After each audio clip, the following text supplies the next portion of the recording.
اعوذ باللہ من الشیطان الرجیم، بسم اللہ الرحمن الرحیم۔ عزیز بچوں، محمد ابراہیم خان شعبہ اردو آپ کی خدمت میں حاضر ہے۔ جماعت دہم، آج کے سبق کا عنوان ہے پرستان کی شہزادی۔ مصنف اشرف سبوئی۔ مصنف کی پیدائش 1905 میں ہوئی، وفات 1990 میں ہوئی۔ مصنف کا تعارف۔ اشرف سبوئی کا اصل نام سید ولی اشرف اور کلمی نام اشرف سبوئی تھا۔ آپ دہلی میں پیدا ہوئے۔ ابتدائی تعلیم گھر پر ہوئی۔ 1922 میں Anglo Arabic high school Delhi سے میٹرک کا امتحان پاس کیا۔ معروف ادیب شہد احمد دہلوی ان کے ہم جماعت تھے، جن کی شہرہ آفاق کتاب گنجینہ ہائے گوہر سے اقتباس لیا گیا ہے۔ مرزا محمد سعید، یہ آپ کے نثر کا پہلا سبق ہے، آپ پہلے پڑھ چکے ہیں۔ اشرف سبوئی محکمہ ڈاک و تار میں ملازم رہے، بعد میں آل انڈیا ریڈیو سے وابستہ ہو گئے۔ قیام پاکستان کے بعد لاہور آ گئے۔ 1965 میں ملازمت سے سبکدوش ہو گئے، ریٹائرمنٹ لی اور ہمدرد و دواخانے کے شعبہ مطبوعات سے وابستگی اختیار کر لی۔ اشرف سبوئی ایک صاحب طرز ادیب تھے۔ اردو زبان، خصوصاً دہلی کے مختلف طبقوں کی بول چال اور وہاں کے روزمرہ اور محاورے پر پوری گرفت رکھتے تھے۔ انہوں نے بچوں کے لیے کہانیوں کی درجن بھر کتابیں بھی لکھیں جو بہت مقبول ہوئیں۔ اس کے بعد ہے اشرف سبوئی کی یادگار کتب۔ دلی کی چند عجیب ہستیاں، یہی ماخذ ہے اس سبق کا۔ پرستان کی شہزادی اسی کتاب سے اقتباس لیا گیا ہے۔ غبار کارواں، جھروکے، سلمہ اور بن باسی دیوی شامل ہیں۔ اشرف سبوئی نے چند انگریزی کتابوں کا اردو ترجمہ بھی کیا۔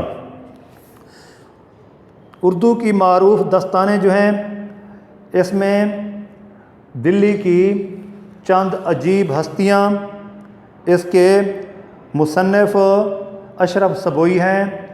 دوسری شہرہ آفاق داستان جو ہے باغ و بہار، اس کے مصنف میر امن دہلوی ہیں۔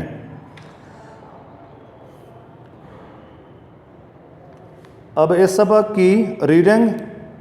پہلا پیراگراف۔ سیدانی بی کا ایک وقت میں بڑا دورہ تھا۔ قلعے کی اچھی اچھی مغلانیاں ان کے سامنے کان پکڑتی تھیں۔ محلات میں جہاں کوئی نیا جوڑا سلا، کسی نئی وضع کی ٹکائی کا ذکر ہوا اور یہ بلائی گئیں۔ شہر کی بیگمات میں بھی ان کے ہنر کی دھاک تھی، سب انہیں آنکھوں پر بٹھاتے تھے۔ آج پالکی چلی آ رہی ہے کہ بڑی سرکار نے بلایا ہے، کل ڈولی کھڑی ہوئی ہے کہ نواب سلطان جہاں بیگم نے یاد کیا ہے۔ نہ رات کو فرصت تھی نہ دن کو چین، صبح کہیں مہمان ہیں تو شام کو کہیں، لیکن رہے نام سائیں کا۔ بڑھاپا آیا تو ہاتھ پاؤں نے جواب دے دیا، آنکھیں دھندلا گئیں، اب کون پوچھتا ہے دنیا اور مطلب نہ رہا تو کیسی خاطرداری، ہارے وقت کا کوئی ساتھی نہیں، بیچاری کو ٹکڑے کا سہارا دینے والا بھی کوئی نہ تھا۔ جب بہت پریشان ہوئیں تو پڑوس میں ایک میر صاحب رہتے تھے، ان کی بیوی نے انہیں ترس کھا کر اپنے پاس رکھ لیا۔ مصنف اشرف سبوئی اس سبق کے پہلے پیراگراف میں ایک ایسی عورت کی کہانی بتا رہے ہیں جن کا تعلق سادات خاندان سے تھا۔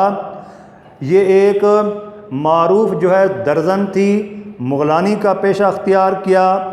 بڑی بڑی درزن جو تھی جن کا دہلی سے تعلق تھا، اپنے آپ کو ان کے سامنے ہیچ سمجھتی تھیں۔ جہاں پر بھی نئے وضع کے ملبوسات تیار ہوتے تھے، نئے نئے جواہرات لگائے جاتے تھے، تو یہ ضرور بلائی جاتی تھیں، کیونکہ ان کے ہنر کی شہرت بہت زیادہ تھی۔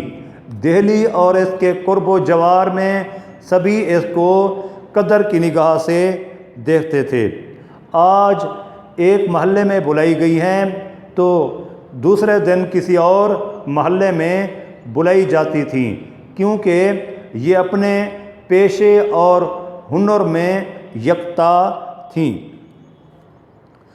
تو اس کے بعد اس پیراگراف میں جو مشکل الفاظ استعمال ہوئے ہیں: دورہ شہرت، کان پکڑنا، توبہ کرنا، تسلیم کرنا، کسی کے ہنر کو تسلیم کرنا، ہنر فن جس کے ذریعے انسان اپنے لیے روزی کماتا ہے، دھاک شہرت، سائیں یہاں مراد اللہ تعالیٰ کی ذات جو مالک کل ہے، خاطر داری خدمت کرنا، دغا دینا دھوکہ دینا، مغلانی درزن۔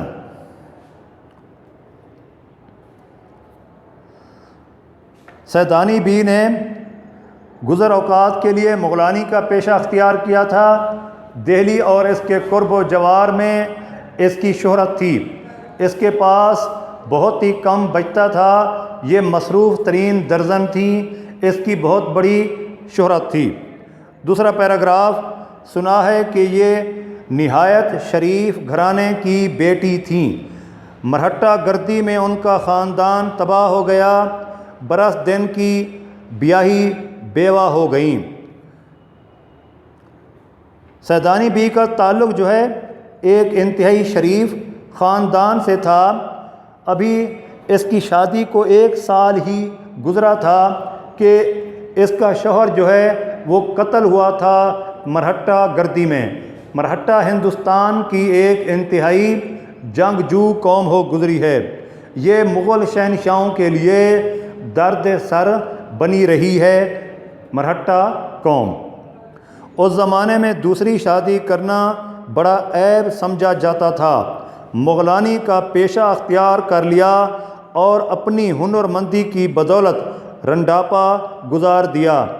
جب سیدانی بی کا شوہر مرہٹوں کی غارت کی وجہ سے حملے میں مارا گیا تھا تو اس بیچاری نے روزی کمانے کے لیے درزن کا پیشہ اختیار کیا تھا، دوسری شادی بھی نہیں کی تھی اور بیوہ پن کا وقت جو ہے وہ اپنے ہنر ہی میں روزی کمانے میں بسر کر دیا تھا۔ جوانی تو عزت و آبرو سے کٹ گئی، خوب کمایا، ہزاروں روپے انعام میں لیے مگر رکھنا نہ جانا۔ بہت زیادہ رقم کمائی تھی، بچت نہیں کی تھی، جس کی وجہ سے بڑھاپے میں پریشان ہوئی۔ دل کی حاتم اور طبیعت کی نرم تھیں، اور پرانے شریفوں میں ایک یہی عیب ہوتا ہے کہ وہ وقت کی قدر نہیں کرتے۔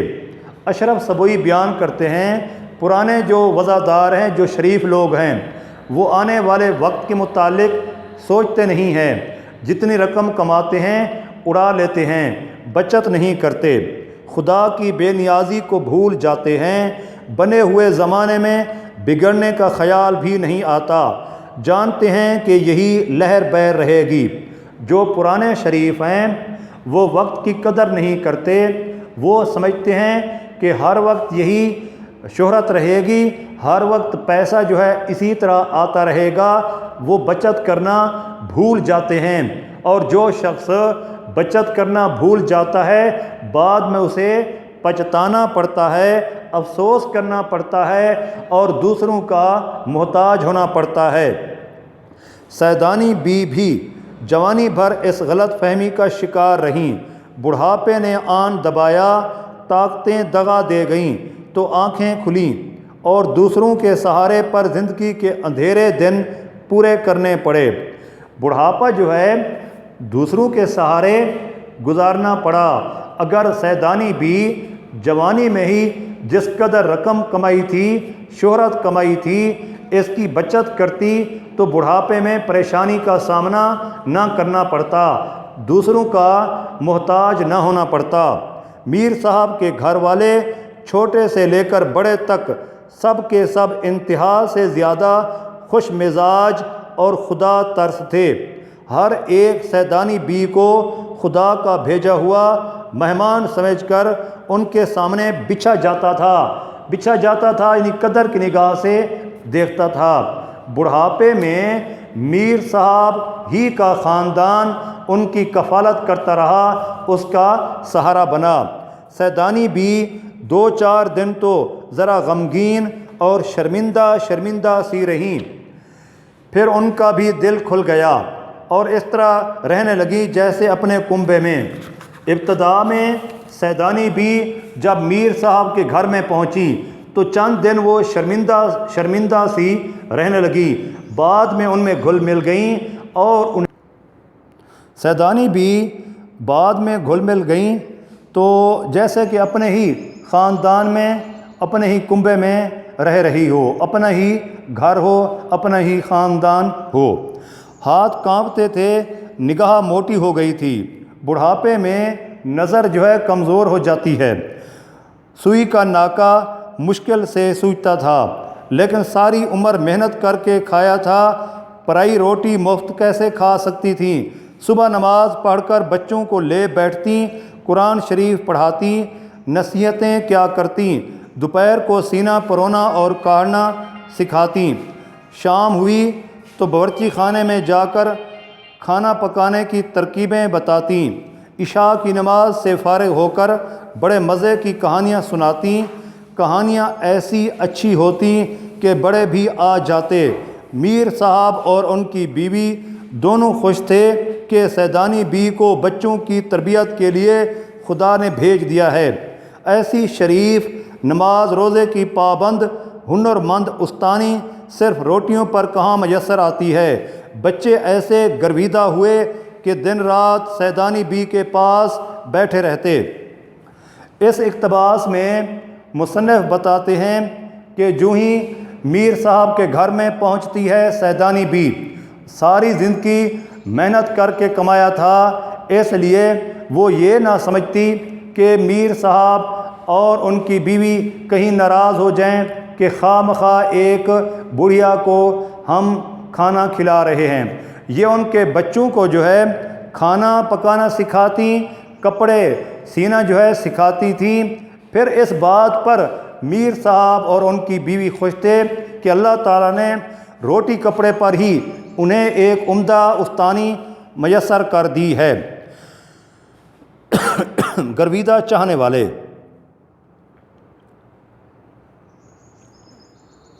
سوئی کا ناکہ جہاں پر کپڑوں کی سلائی وغیرہ کی جاتی ہے، پرانے دور میں، سادہ دور میں مشہور تھا کہ سیدانی بھی پرستان میں بھی ہو آئی ہیں۔ پرستان پریوں کا مسکن، جہاں پر ما فوق الفطرت عناصر رہتے ہیں۔ پریوں کا تعلق بھی ما فوق الفطرت عناصر سے ہے۔ وہاں کے بادشاہ نے انہیں اپنی بیٹی کا جہیز ٹانکنے کے لیے بلایا تھا اور انہوں نے وہاں کئی دن رہ کر بڑے بڑے تماشے دیکھے ہیں۔ گھر والوں کو یہ خبر بھی تھی، لیکن کبھی خیال نہیں آیا کہ سیدانی بی سے پوچھتے تو کیا بھی سچ مچ تم پرستان گئی ہو؟ شاباش تمہارا جگرا، تم کو ڈر نہیں لگا، جگرا حوصلہ۔ سیدانی بی کو جب پرستان پہنچی تھی، اس کے متعلق میر صاحب اور ان کی بیوی جانتے تھے، لیکن کبھی انہوں نے اس کے متعلق پوچھا نہیں تھا، دریافت نہیں کیا تھا۔ ایک دن وہ پوچھنے ہی لگے تو سیدانی بھی اپنی بیتی کہانی ان کو اس انداز میں بیان کرتی ہے۔ ایک دن سردیوں کی رات تھی، دالانوں کے پردے پڑے ہوئے تھے، چھوٹے بچے لحافوں میں دبکے اور بڑے لڑکے لڑکیاں انگیٹھی کے چاروں طرف بیٹھے کہانی سن رہے تھے۔ اتنے میں میر صاحب کی بیوی نماز وظیفے سے فارغ ہو کر آئیں۔ اتفاق سے کہانی بھی انڈا شہزادی کی تھی۔ جب یہ ذکر آیا کہ کانلے دیو کی جو شہزادی پر نظر پڑی تو سوتی کو پلنگ سمیت اڑا کر لے گیا۔ کہنے لگی سیدانی بھی یہ جو لوگ کہتے ہیں کہ تمہیں بھی پرستان کے بادشاہ کا کوئی آدمی پرستان لے گیا تھا اور تم وہاں سے بڑا انعام و کرام لائی تھی، کیا یہ سچ ہے؟ ایک دن رات کے وقت جب بڑے لڑکے جو ہے چولہے کے قریب بیٹھے تھے، چھوٹے بچے رضائیوں میں پڑے ہوئے تھے، سو رہے تھے، تو میر صاحب کی بیوی جو ہے وہ پوچھتی ہے سیدانی بی سے کہ سنا ہے کہ آپ پرستان میں گئی تھیں، پریوں کے مسکن میں، پریوں کے دیس میں گئی تھیں، اس کے متعلق آپ کچھ بتائیں۔ سیدانی بی اب اسے بتا رہی ہے۔ سیدانی بی ہاں بیوی ہے تو سچ، بلکہ کئی دفعہ جنوں اور پریوں نے مجھے بلایا ہے۔ میر صاحب کی بیوی ہوئی اور تم بے دھڑک چلی گئی۔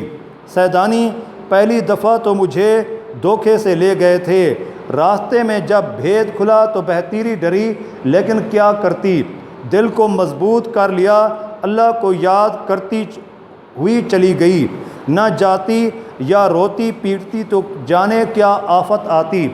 سیدانی بھی بتا رہی ہے میر صاحب کی بیوی کو، اگر میں جن یا اس پری کے ساتھ وہاں نہ پہنچتی تو مجھ پر کتنی مصیبت جو ہے، کتنی تکلیف پہنچتی۔ اس کے بعد جب گئی ہنسی خوشی گئی اور ہنسی خوشی آئی۔ بیگم صدقے اپنے رسول صلی اللہ علیہ وآلہ وسلم کے اس پر ایمان رکھنے والے کا کہیں بال بیگا نہیں ہوا۔ جو مومن ہے، جو مسلمان ہے، جو اللہ تعالیٰ اور اس کے رسول پر ایمان رکھتا ہے، اسے کہیں پر بھی تکلیف نہیں ہوتی، وہ پرستان میں جائے یا دنیا میں رہے۔ پرستان میں بھی میری وہ خاطریں ہوئیں کہ کیا کہوں، خاطریں خدمت کرنا۔ اس اقتباس میں سیدانی بھی بتا رہی ہے میر صاحب کی بیوی کو کہ میں جب پہلی مرتبہ پرستان میں گئی تھی بہت زیادہ ڈری تھی، خوف زدہ گئی، اس کے بعد جب بھی گئی تو خوشی خوشی گئی، وہاں پر اس کے بعد جو مجھے کوئی تکلیف نہیں پہنچی۔ میر صاحب کی بیوی کچھ بھی صحیح ہوا، میرا تو پتا پھٹ جاتا، صورت دیکھتے ہی جان نکل جاتی۔ اب اس کے بعد جو ہے مکالمے کی شکل اختیار کر لیتا ہے یہ سبق، یہ داستان جو ہے میر صاحب کی بیوی بتا رہی ہے سیدانی بی کو کہ تمہارے حوصلے کو میں سلام پیش کرتی ہوں، تمہارے جگر کو میں سلام پیش کرتی ہوں کہ آپ وہاں پہنچی، اگر میں وہاں جاتی تو میرا دل ہی پھٹ جاتا، جگر ہی پھٹ جاتا۔ سیدانی نہیں بھی، یہ سب کہنے کی باتیں ہیں، ڈر کی باتوں سے ڈر لگا کرتا ہے، جہاں ڈر سامنے آیا پھر کچھ بھی نہیں۔ دیکھو بیماری سے لوگ کتنا بھاگتے ہیں، اور جب بڑا دکھ بھی آ جاتا ہے تو سہنا ہی پڑتا ہے۔ سیدانی بھی میر صاحب کی بیوی کو کہتی ہے کہ انسان تکلیف سے دور بھاگتا ہے، مصیبت سے بچنے کی کوشش کرتا ہے، لیکن جب مصیبت اور بیماری آن پہنچتی ہے تو پھر ناچار اس کو سہنا ہی پڑتا ہے، مجبوراً برداشت کرنا ہی پڑتا ہے۔ میر صاحب کی بیوی میں تو پھر کہوں گی کہ تم کو شاباش ہے، صد رحمت اس پر جس نے تمہیں دودھ پلایا۔ اچھا ہمیں بھی تو سناؤ کہ کیا ہوا تھا، کیوں گئی تھیں، پرستان کیسا ملک ہے، وہاں کیا کیا دیکھا؟ میر صاحب کی بیوی کہہ رہی ہے سیدانی بی کو کہ آپ جب وہاں پہنچی تھیں وہ کیسا ملک ہے، کیسا دیس ہے، اس کے متعلق کچھ تو بتائیں۔ اب سیدانی بی جو ہے اس کو بتا رہی ہے میر صاحب کی بیوی کو پرستان کے متعلق۔ وہ قصہ یاد آتا ہے تو کلیجے پر سانپ لوٹنے لگتا ہے۔ پرستان کی شہزادی جس کے جوڑے ٹانکنے گئی تھی بہت سر ہوئی، دوسری پریوں نے بھی منتیں کیں کہ سیدانی اماں یہاں رہ جاؤ، دنیا میں اب تمہارا کون ہے، مگر میں نے ایک نہ مانی۔ مجھ بد نصیب کو تو اپنے جیسے انسانوں کی بے مروتیاں دیکھنی تھی، پرستان میں کیوں بستی، وہ تو اللہ نے تمہارے دل میں رحم ڈال دیا جو گور گڑھے کا ٹھکانہ ہو گیا، ورنہ تیرے میرے دروں کی ٹھوکریں کھاتی پھرتی۔ کلیجے پر سانپ لوٹنا، انتہائی تکلیف ہونا۔ سار ہونا، متاثر ہونا، بے مروتی، قدر نہ کرنا، احترام نہ کرنا، گور گڑھے کا ٹھکانہ، بڑھاپے کا ٹھکانہ، در در کی ٹھوکریں کھانا، در در کی خاک چھاننا۔ سیدانی بھی اس پیراگراف میں میر صاحب کی بیوی کو بتا رہی ہے کہ جب پرستان میں پہنچی تھی، وہ قصہ یاد آتا ہے تو انتہائی تکلیف ہوتی ہے۔ وہاں پر بادشاہ کے بیٹی کی شادی ہونے والی تھی، ان کے ملبوسات تیار کرنے کے لیے پہنچی تھی۔ وہاں پر رہتی تو میری بہت زیادہ عزت اور احترام ہوتا، لیکن مجھ بدنصیب میں یہ لکھا تھا کہ دنیا میں ہی واپس آتی اور دنیاوی تکالیف برداشت کرتی۔ اشرف سبوئی کے فن میں ایک خامی یہ ہے کہ وہ ایک ہی بات بیان کرتے ہیں اور پھر اسی کی نفی کرتے ہیں۔ یہاں پر ناقدین جو ہے اس کی اس اسلوب پر، اس فن پر جو ہے اعتراض کرتے ہیں، اور اعتراض جو ہے یہ بجا ہے۔ عزیز بچوں، پرستان کا سبق آپ کو پڑھایا گیا ہے، 2 صفحے پڑھائے ہیں۔ جو کچھ پڑھایا ہے امید ہے کہ آپ یاد کریں گے۔ وما علینا الا البلاغ۔